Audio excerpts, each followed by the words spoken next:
बिस्मिल्लाहिर्रहमानिर्रहीम सल्लल्लाहु अलैहि वसल्लम। Lecture number 6 is specifications of solar panel and inverter. सबसे पहले हम देखते हैं कि सोलर पैनल की जो नेम प्लेट होती है उसमें कौन कौन सा डाटा गिवन होता है और उसका मकसद क्या होता है। ये हमारे पास एक पैनल की नेम प्लेट है जिसमें बहुत सारी चीज़ें इसके रिलेटेड दी गई हैं।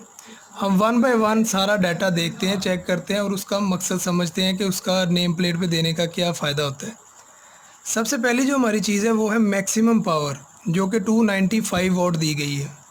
ये वो पावर होती है जो हमारा पैनल हमें आउटपुट पे देगा जब हमारी एसटीसी की कंडीशंस फुलफिल हो जाएंगी, यानी कि हमारी जो इरेडियंस है वो 1000 वाट पर मीटर स्क्वायर हो और एयर मास इंडेक्स 1.5 हो और टेम्परेचर हमारे सेल का 25 डिग्री सेल्सियस हो, फिर हमारी ये पावर अचीवेबल होगी।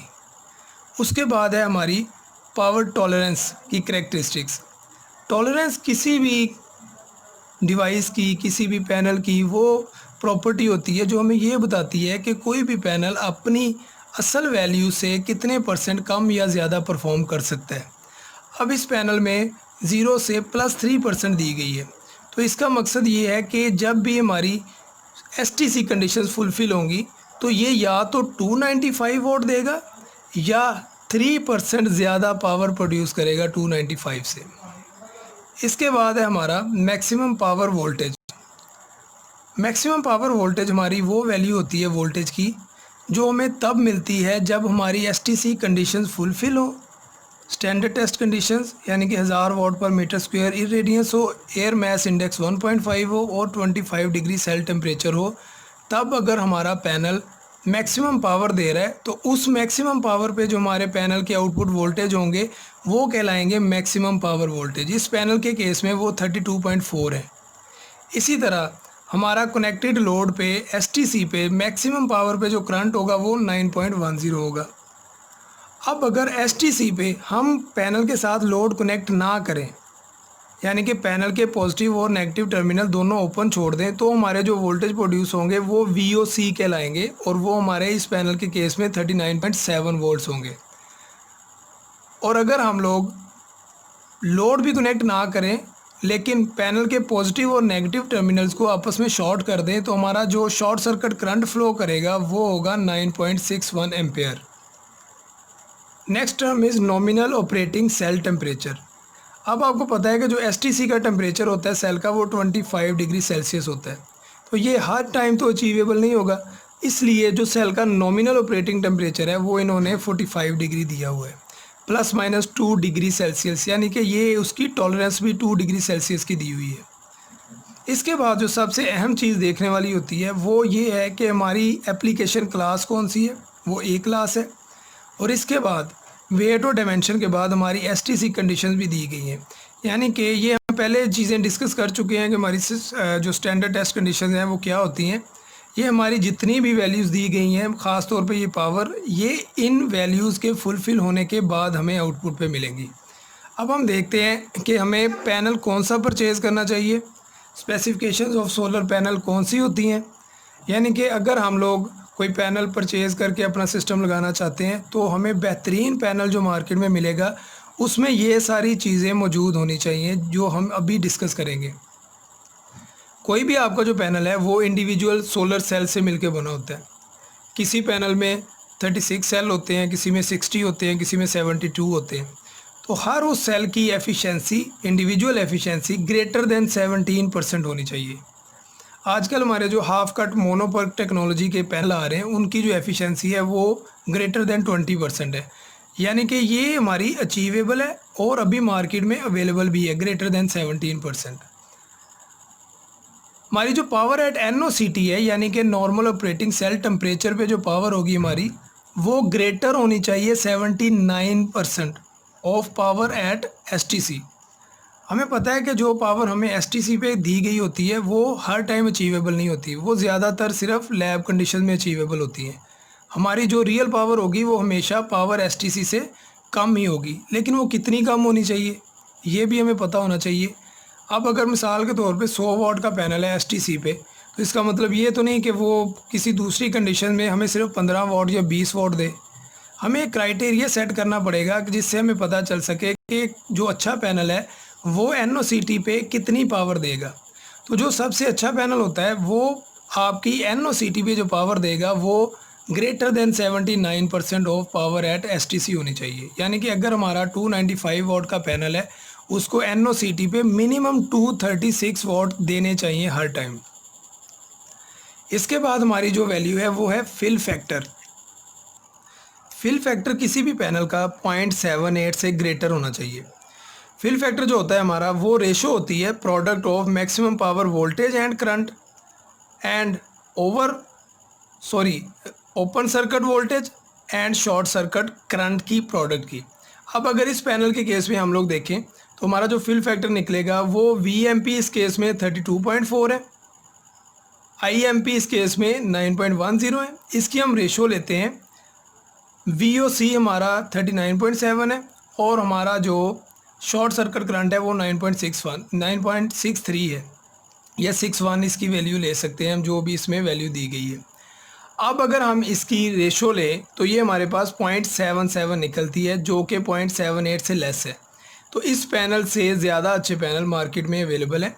हमारे पास बहुत सारे ऐसे ब्रांड्स मौजूद है मार्केट में जिनका जो फिल फैक्टर है वो 0.78 से ग्रेटर है और वही आजकल एफिशिएंट पैनल माने जाते हैं। जिस कंपनी का पैनल आप परचेज़ कर रहे हैं वो कंपनी टायर 1 लिस्ट में शामिल होनी चाहिए। यानी कि ये वो कंपनी होनी चाहिए जो सिलिकॉन वेफर से लेके सोलर पैनल सारा का सारा खुद असेंबल करती हो। ये पूरी इनके पास एक स्टीम लाइन होनी चाहिए जहाँ पे फैसिलिटी के अंदर ही वेफर से शुरू होकर पैनल तक हर चीज़ बनती हो। पैनल्स को डस्ट रिपेलेंट होना चाहिए और फ्लैश टेस्ट भी इनकी कंपनी के पास मौजूद होनी चाहिए जिस कंपनी से आप बल्क क्वांटिटी में पैनल लेना चाह रहे हैं।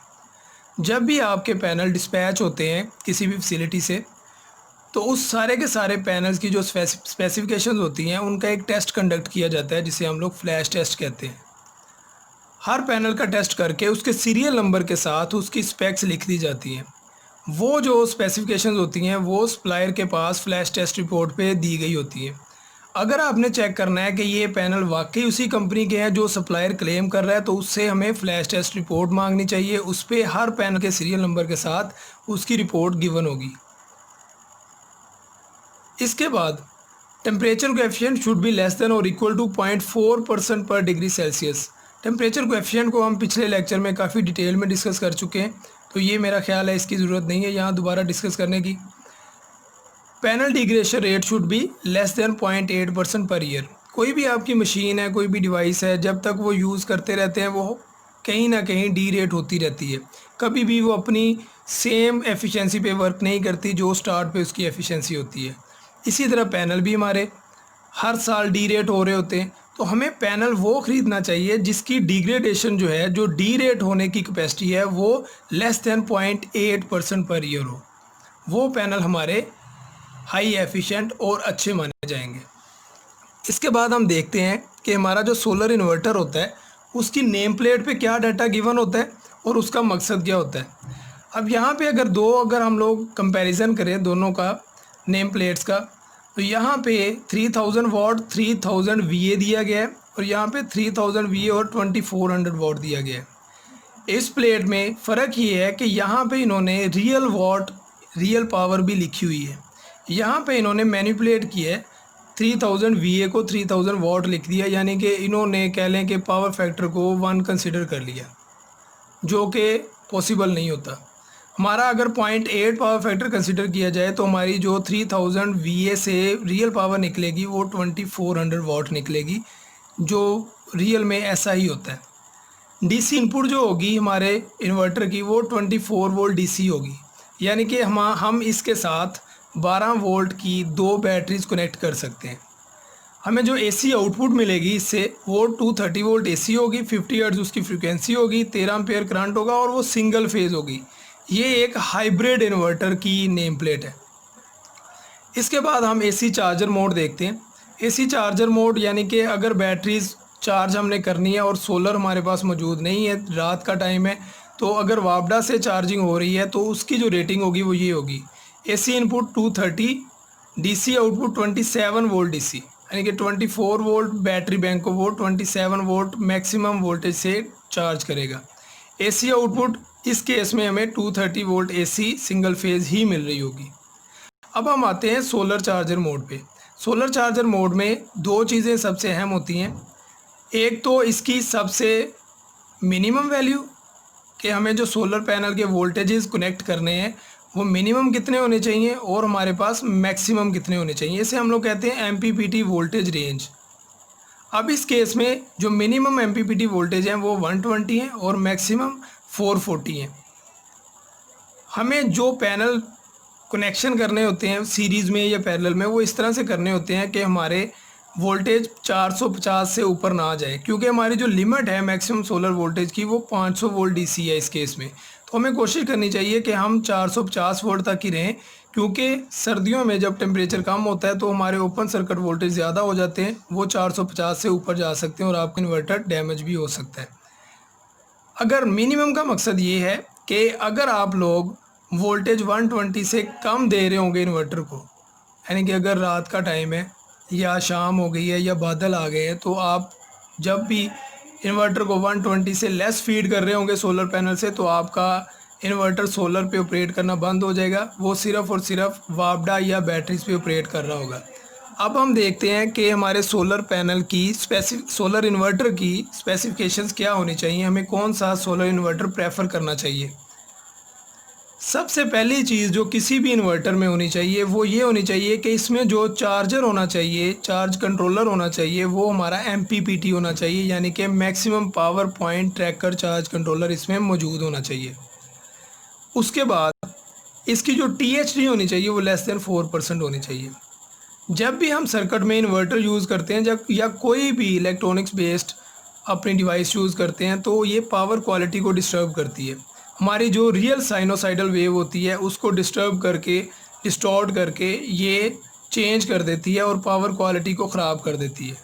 हमारी इस केस में अगर हम लोग देखें, ये जो डायग्राम दी गई है इसमें ये जो ग्रीन कलर की वेव है ये हमारी रियल वेव है, एक्चुअल वेव है। लेकिन जब भी हमने इसको कनेक्ट किया किसी इन्वर्टर के साथ तो इसमें ये रेड और ब्लू कलर के मुख्तलिफ टाइप के हार्मोनिक्स ऐड हो गए। अब जब इसका रिजल्टेंट हम लोग लेंगे तो ये जो ग्रीन वाली वेव होगी ये इस ऑरेंज वाली वेव में तब्दील हो जाएगी। आप देख सकते हैं कि इसमें कितनी डिस्टॉर्शन आ चुकी है। तो ये डिस्टॉर्शन जितनी कम होगी उतनी ही हमारी पावर क्वालिटी बेटर होगी, इसलिए हमारी जो टोटल हार्मोनिक डिस्टॉर्शन है वो लेस देन 4% होनी चाहिए। हमारा जो पावर फैक्टर है वो ग्रेटर देन 0.9 होना चाहिए इन्वर्टर का, और हमारा ऑपरेटिंग टेम्परेचर जो है वो -25 से 50 डिग्री सेल्सियस होना चाहिए, ताकि किसी भी किस्म की हार्श कंडीशंस में हमारा इन्वर्टर बेहतरीन परफॉर्म कर सके। हमारे इन्वर्टर की जो एमपीपीटी इनपुट्स होनी चाहिए वो मोर देन 1 होनी चाहिए। उसका मकसद ये है कि सपोज़ अगर आपने 10 किलोवाट का कोई सिस्टम लगाया है और उसकी आपने सिर्फ एक ही स्ट्रिंग बना दी है, एक ही इनपुट दे दी है, तो जब भी वो आपका पैनल कोई ख़राब होगा, अगर वो सीरीज़ में कनेक्टेड है, तो आपका सारा सिस्टम बंद हो जाएगा। लेकिन अगर आपकी एक से ज़्यादा इनपुट्स होंगी तो अगर कोई एक स्ट्रिंग आपकी जो इनपुट पे अटैच है वो ख़राब भी होगी तो दूसरी इनपुट्स पे लगी हुई स्ट्रिंग्स काम करती रहेंगी और आपका सिस्टम पूरा कोलैप्स नहीं होगा। अब जितने भी इन्वर्टर आ रहे हैं उनमें एक से ज़्यादा एमपीपीटी इनपुट्स दी गई हैं। ख़ास तौर पे ऑन ग्रिड जो हमारे इन्वर्टर हैं जो नेट मीटरिंग के लिए यूज़ होते हैं उनमें एमपीपीटी इनपुट्स एक से ज़्यादा ही दी गई होती हैं।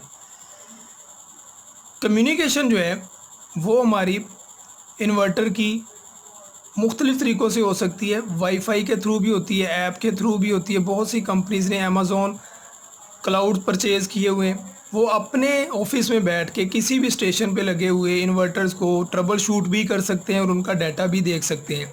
कस्टमर के मोबाइल पे भी ऐप के थ्रू हर टाइम पे डाटा अपडेट हो रहा होता है मोबाइल पे इन्वर्टर का, तो इसलिए हमें अपडेटेड वर्जन इन्वर्टर के लेने चाहिए। इसके बाद जो सबसे अहम चीज़ है वो है stand by consumption should be very low. Stand by consumption क्या चीज़ होती है? हम सिस्टम जो सोलर सिस्टम लगाते हैं वो ऑब्वियसली एनर्जी सेविंग के लिए लगाते हैं। अगर आपका इन्वर्टर ही एनर्जी ज़्यादा यूज़ करना शुरू कर दे तो आपकी एनर्जी सेविंग नहीं हो सकेगी। इसलिए जब भी आप सोलर इनपुट नहीं दे रहे, यानी कि आपके बादल नहीं है, सोलर की कन्वर्जन इनटू एसी नहीं हो रही आपकी, तो इस टाइम पे आपकी जो इन्वर्टर की कंजम्पशन है वो लेस होनी चाहिए। बल्कि अगर आप देखें ऑन ग्रिड इन्वर्टर्स की तो वो 2 वाट या 3 वाट है, इतनी लेस हो गई है। जितनी आपकी कंजम्पशन इन्वर्टर की स्टैंड बाई लेस होगी, आपका इन्वर्टर उतना ही एफिशिएंट होगा और आपकी एनर्जी सेविंग उतनी ही बढ़ती जाएगी। आई थिंक आपको ये लेक्चर अच्छी तरह समझ आ गया होगा। अंटिल द नेक्स्ट लेक्चर, अल्लाह हाफिज़।